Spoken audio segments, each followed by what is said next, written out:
Prienų Rievonos pagrindinės mokyklos direktoriaus pavaduotoja ugdymui Kristina Nastulevičienė, kuri čia pas mus ir ateina.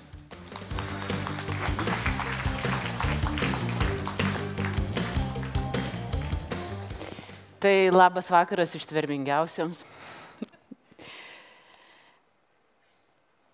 Nobelio premijos laureatė Marija Kiuri kadaise yra pasakiusi: komandinis darbas tai yra tarsi akinantis fejerverkas, į kurio sėkmės sprogimą kiekvienas narys įneša savo kibirkštį.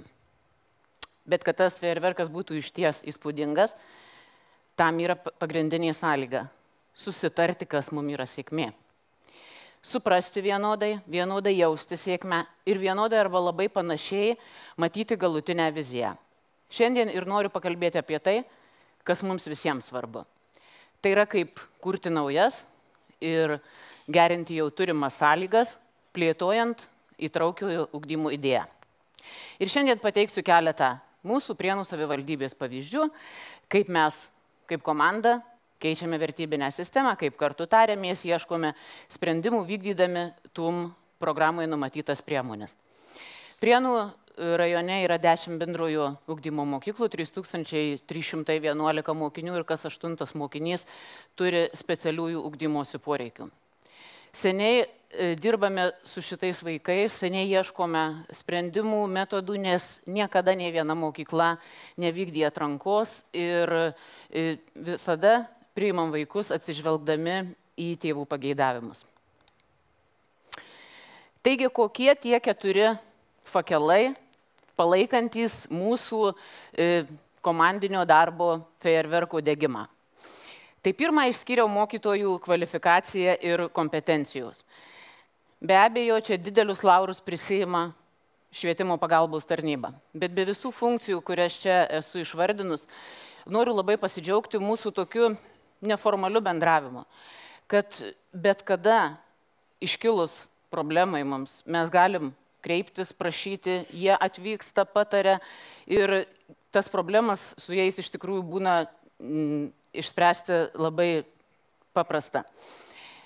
Bet švietimo pagalbos tarnyba negali visų mūsų poreikių patenkinti. Todėl dažnai važiuojame pasisemti tarptautinės patirties. Prienų rajono komanda, tiek mokyklos, tiek konsorciumas turim didelę patirtį Erasmus veiklose. Ir šiai dienai 6 mokyklos turi akreditaciją ir dauguma temų, kurias mes pasirinkome kursams, tai yra būtent apie darbą su specialių ugdymo poreikių turinčiais mokiniais. Ir kaip vieną iš pavyzdžių įdėjau jau iš tūkstantmečio mokyklų edukacinę popietę organizuotą, aš tarp kitų. Kaip mums buvo baisu. Pirmiausia, tai čia ką ir šnekėjo ir Hendrikas, ir tie viešieji pirkimai, ir visas srautų suvaldymas, visa registracija. Ir mes jau supratome, mes vieni nieko mes nepadarysim. Ir iš tikrųjų savivaldybė mums suteikė tokią didžiulę pagalbą, kad mums ir patalpas užsakė, ir su tiekėjais bendravo, ir medalius mums užsakė, ir bent prizus atvežė į vietą. Tai iš tikrųjų mes, turėdami tokį tą sparną, tą pagalbą, labai džiaugiamės ir čia, Henrikai, mes rūpim. Čia jums atsakymas, ar rūpim. Tai va, o kodėl aš čia įdėjau prie kompetencijų mokytojų? Todėl, kad visa popietė vyko stotelių principu ir buvo 10 stotelių, kuriuose visos komandos turėjo jas pereiti. Bet be patyrusių fizinio ugdymo mokytojų, be kineziterapeutų mes nebūtumėm realiai padarę tų užduočių. Tos užduotys turėjo būti tokios, kurios tiktų ir sunkia negalią turintiem mokiniam, ir gimnazistam. Nes mūsų komanda dalyvaujant edukaciniai popietėjai, tai yra neurotipiniai vaikai turintys poreikių, tėvai ir mokytojai. Todėl čia iš tikrųjų reikėjo labai pagalvoti, kaip sukurti ir kaip sudaryti. Ir vėlgi mūsų didžiulė mokyklos komanda, tai kas stovėjo tose stotelės, ar ne? Tai ir mūsų klasių mokiniai, ir mokytojai, ir sporto centro treneriai, visi, kurie padėjo mokiniams įveikti užduotis. Ir gale, kaip prizą, visi gavo tuos medalius, ką aš nekėjau, ir po dėžutę kibinų. Tai labai jau buvo toks geras jam paskatinimas ir geras prizas. Antras mūsų fakelas yra pagalbos teikimas. Tūkstantmečio mokyklų pažangos plane esam nusimatę labai ambicingą siekį. Teikti pagalbą visiems mokiniams, kuriems jinai reikalinga. Ir tik tai siekdami padidinti šį skaičių, be abejo, turime dirbti komandiškai, nes, aišku, vėlgi nieko mes vieni nepadarysim. Vėlgi, švietimo pagalbos tarnyba, ką jau ir paminėjau, bet ir žiūrint į etatus, tie skaičiai iš tikrųjų, kaip mūsų savivaldybėje netokie maži, ar ne, yra neginčytinas ir mokyklos vadovų vaidmuo, kurie irgi eina į savivaldybę, motyvuoja, prašo ir tikrai didžiąją dalimi būna suprasti, išgirsti ir tuos etatus gauna ir taip didinam pagalbos teikimą.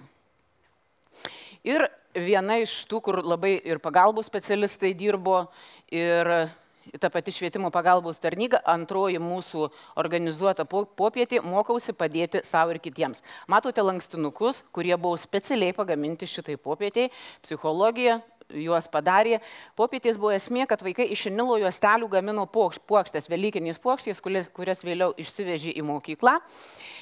Bet pagalbos specialistai viso to renginio metu, jie buvo erdvėje, renginyje ir tarsi, kuravo, koordinavo tas veiklas.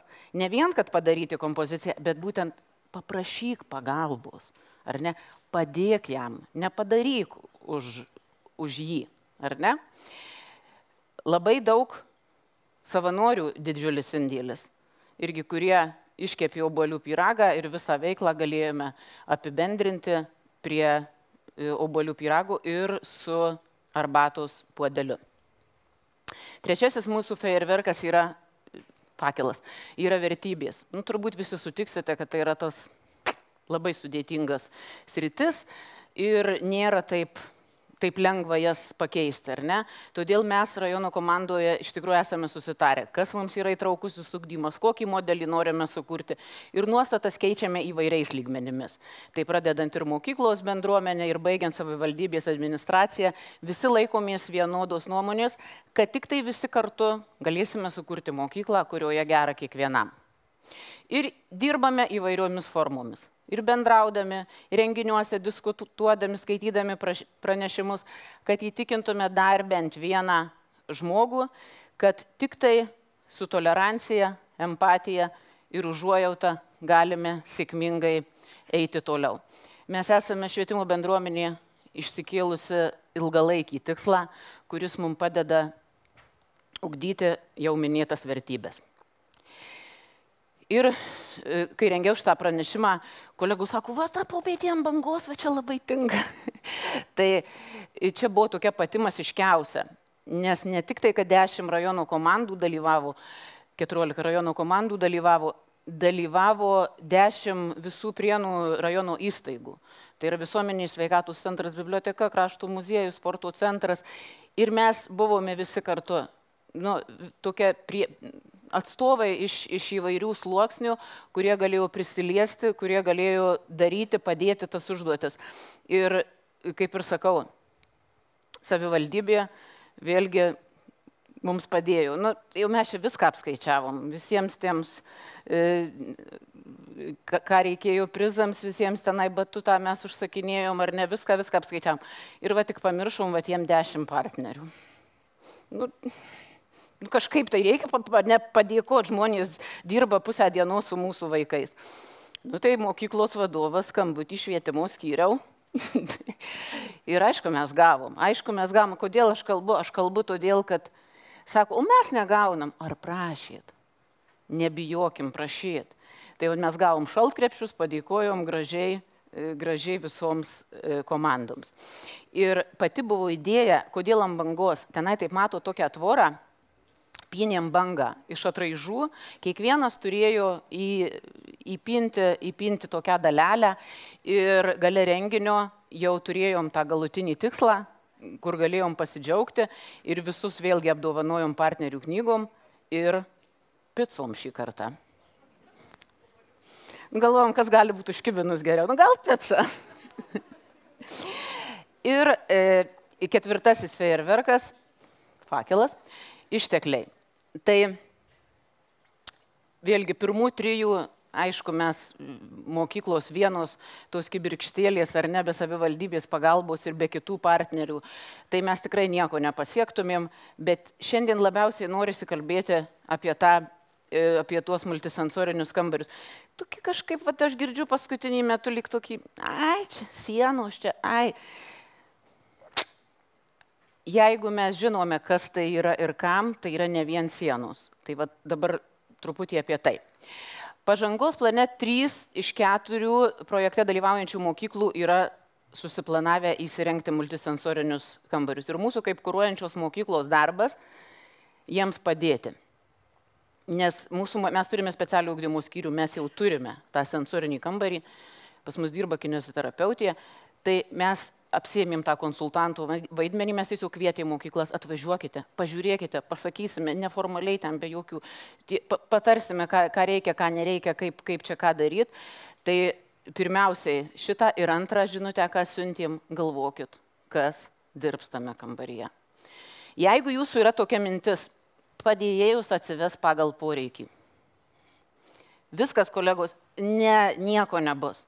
Nu, atsiveda tą padėtą vaiką, pasiima tą kamuoliukų, ten šiurkščių visų ir.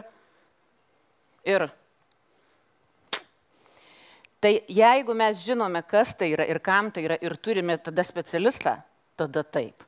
Bet jeigu tik tai atsivesti ir pailsėti, tikrai galim kažkaip kitaip tuos pinigėlius investuoti, sukurti kažkokią kitokią paprastesnę gal erdvę. O mes, čia matot tas tokias supirktas priemonės ir tuščias sienas. Ir vėl čia jums patarimas antram srautui. Kuriant šitus multisensorinius kambarius, rašant techninę specifikaciją, galvojam apie visumą, kad nesitiktų kaip mums. Priemonę susipirkom, kažkaip žemėta, tokia, linoleumas, ar ne? Čia matot pas mus erdvė į 2 dalis padalinta. Vienoje yra namų darbų klubas, kitoje matot ta multisensorinė erdvė, biski nepadalinta gavus. Tai ką tada? Direktorė, švietimo skyriau. Mums čia reikia pertvaros. Gerai, sako švietimo skyrius. Ir mums padėjo. Jo, liko 3 minutės, bet labai dar noriu svarbų dalyką pasakyti. Neužtenka įsirengti ir paprašyti švietimo skyriaus pagalbos. Kas toliau, kolegos? Mūsų planas yra toks. Nuo spalio 1 ilgalaikė įtraukiojo ugdymo programa startuoja mūsų mokykloje, kviečiame visas rajono mokyklas ir nufotografavome visas tas priemonės, kurios yra toje multisensorinėje sistemoje ir nusiuntėm dėstytojai, kuri mums kalbės apie šitą modulį. Ką su jom daryti? Jeigu tegu ir ta padėjėja atsives ar ne, galimas ir toks variantas, gal vaiko tie poreikiai neįvertinti. Vėl, kaip įsivertinti tos poreikius, kaip susikomplektuoti dėžės. Visa tai buvo nusiųsta dėstytojai ir dabar laukiam to atgalinio ryšio ir mokyklos irgi taip turi mūsų tą žinutę, kad galvojam, kas toliau dirbs. Ir kągi, dabar jau, man liko 2 minutės, tai žinokit, tiesiog norim antram srautui iškilmingai perduoti tą bendradarbiavimo fejerverką. Kolegos, nebijokim prašyti pagalbos, nebijokim ieškoti bendraminčių. Tai gal tos mūsų mintys ir netokios iš tikrųjų durnos, ir netokios kvailus, ir kitos sakys, davai, darom, ar ne. Nebijokim būti įkyrūs ir pamatysit, kaip viskas išsipildys. Ačiū.